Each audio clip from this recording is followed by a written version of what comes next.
बंधुगण आपण तो पूर्व वीडियो देखी आम गुआर मंजीर आम चारा पे लगेलु माटी केमी लग जाए चारा केमी प्रस्तुत कर देखो से गुआर साइज देखो बड़ बड़ साइज एवं चारा रेडी हो जाए आम चारा को लेकिन प्लांटेसन पे नौचु जोटी जोटी गुआ गछ आम मरी जाए बिल में आम लगे नौचु देखो ये हूँ गोटे बहुत बड़ गुआ क्यारी जोटा कि 3.5 ରୁ 4 वर्षर गुआ गछ जोटा कि प्रथम लगी आम बाड़ी में 4 ରୁ 5 गुंठ जमी हम तेणु पछार सब फ्रुटिंग पलि आसा किसी गचर आसवा बाकी अच्छी देखो এইটা হচ্ছে বিଲ ଗୁଆ ଗଛ ଯେଉଁ ବିଲ ଗୁଆ ଗଛ ଆମର 5 ରୁ 6 ଗୁଣ୍ଠ ଅଛି ଇଏ 2.5 ବର୍ଷର ଗଛ ତେଣୁ ଦେଖନ୍ତୁ ଆପଣ ସାମ୍ନାରେ ଗୁଆ ଗଛଟାକୁ ଆପଣ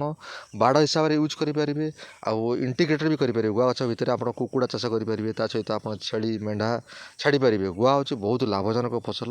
ବର୍ଷକୁ 2 ଥର ଆର ଫ୍ରୁଟିଂ ଆସେ ଡିସେମ୍ବରରୁ ଷ୍ଟାର୍ଟ ହେଇକରି ଏପ୍ରିଲ ଯାଏଁ ଆସିବ ପୁଣି ମେରୁ ଆରମ୍ଭ ହେଇକରି ଜୁନ୍ ଜୁଲାଇ ଯାଏଁ ଆସିବ ଦେଖନ୍ତୁ ଏ ଯେଉଁ ବାଡ଼ି ଗୁଆ ଗଛ 3.5 ବର୍ଷର ଗଛରେ ଫ୍ରୁଟିଂ ପୂର୍ବଥର ବି ଆସିଥିଲା ଏଥର ବି ଆସିଛି ଏଥର ଗୁଆ ରହିବାର ଚାନ୍ସ ରହିଛି ତେଣୁ ଯେଉଁଠି ଆପଣ ଚାରା କିଣୁଛନ୍ତି ଆପଣ ମଦର ପ୍ଲାଣ୍ଟକୁ ଦେଖନ୍ତୁ ହାଇଟେକ୍ ନର୍ସରୀ ସବୁବେଳେ ତା'ର ନିଜର ମଦର ପ୍ଲାଣ୍ଟ ତିଆରି କରେ ନିଜର ମଦର ପ୍ଲାଣ୍ଟରୁ ଚାରା ତିଆରି କରି ଓଡ଼ିଶା ଚାଷୀମାନଙ୍କୁ ପ୍ରୋଭାଇଡ଼ କରେ ତେଣୁ ଯେଉଁ ଭାଇମାନଙ୍କୁ ଆମ ଭିଡ଼ିଓ ଭଲ ଲାଗୁଥାଏ ଦୟାକରି ଚ୍ୟାନେଲକୁ ସବସ୍କ୍ରାଇବ୍ କରନ୍ତୁ କମେଣ୍ଟ ଦେବାକୁ ଜମା ଭୁଲିବେନି ଦେଖନ୍ତୁ ଏ ଯେଉଁ ଛୋଟିଆ ଜାଗାଟା ଆମର ରହିଛି ଛଡ଼ା ହେଇଛି ଏଇଟା ଆମର ମେଣ୍ଢା ଫାର୍ମ ନହେଲେ କୁକୁଡ଼ା ଫାର୍ମ ପାଇଁ ରଖାଯାଇଛି ପ୍ଲାନିଂ ଅଛି ଆମର ଏଇଟା ଯେଉଁ ଜାଗା ଅଛି କମ୍ ସେ କମ୍ 15 ବାଇ 15 ଜାଗା ଅଛି ଆମର ନେଲୁରୁ ଯୋଡ଼ିପି ସିପ୍ ଯେଉଁଟା ମେଣ୍ଢା ଚାଷ ହେଇପାରେ ନହେଲେ କୁକୁଡ଼ା ଚାଷ ପାଇଁ ରଖାଯାଇଛି।